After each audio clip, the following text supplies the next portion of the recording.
Have you ever woken up, heart hammering against your ribs, convinced that the world you just left was more real than the one you just opened your eyes to? You lie there in the silence, feeling the cold sweat clinging to your skin.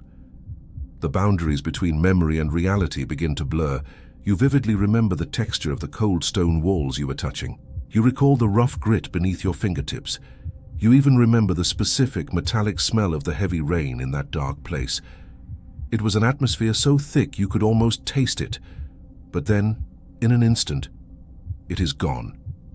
You look around your dark bedroom and suddenly everything feels static, empty, two-dimensional, fake.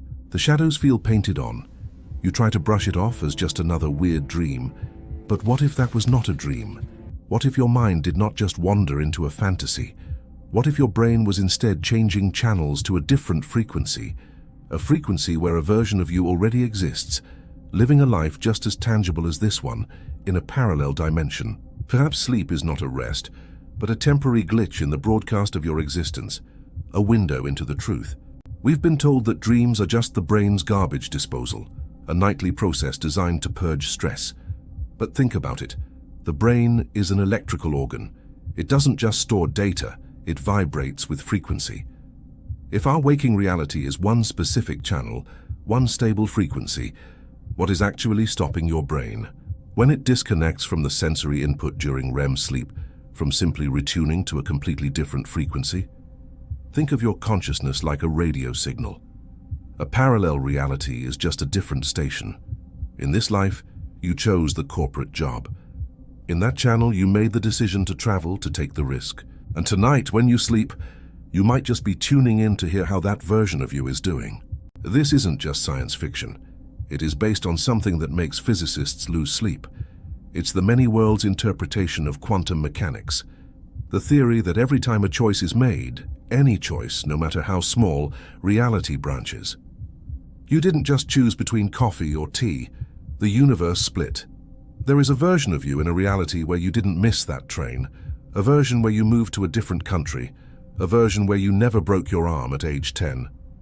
Now imagine sleep as the mechanism that lets your consciousness bridge these branches. If reality is a tree with infinite branches, sleep is the wind that blows your mind from one branch to another. Why do we feel so lost when we wake up? Maybe because we are trying to recalibrate our consciousness back to this branch, to this timeline, after spending hours in a completely different one. Why do dreams feel so visceral? Why do you wake up sobbing or filled with an inexplicable sense of terror, or enveloped in a peace so deep that it ruins your morning? It's because emotions are chemical, but they are also absolute truths of experience. If you feel genuine, soul-crushing love for someone who doesn't exist in this world, or genuine grief for a loss you never suffered here, could it be because you are witnessing the actual life of you on another channel? You aren't watching a movie. You are downloading the consciousness of your parallel self. Your brain is recording the trauma and the joy of a life you didn't live here, but that you absolutely lived there. The emotion lingers because the memory is real. Have you ever experienced intense déjà vu? You walk into a room and you are gripped by the ironclad certainty that you have been there 1,000 times before. Science calls it a neurological misfire, but what if it's actually memory leakage? A momentary bleed over between channels. A moment where the signal from the parallel.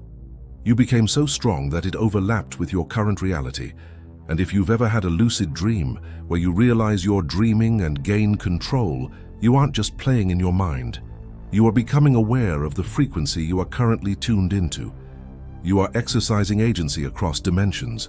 You are, for a few hours every night, a traveler. So tonight, pay attention to the transition. Don't try to sleep, try to listen. What channel are you tuning into? And the next time you wake up from a dream that feels more real than your morning coffee, don't just dismiss it. Ask yourself, was it a dream? Or was it just a reminder that you are living 1,000 lives at once? What was the last impossible dream you had? Tell me in the comments. I'm reading every single one.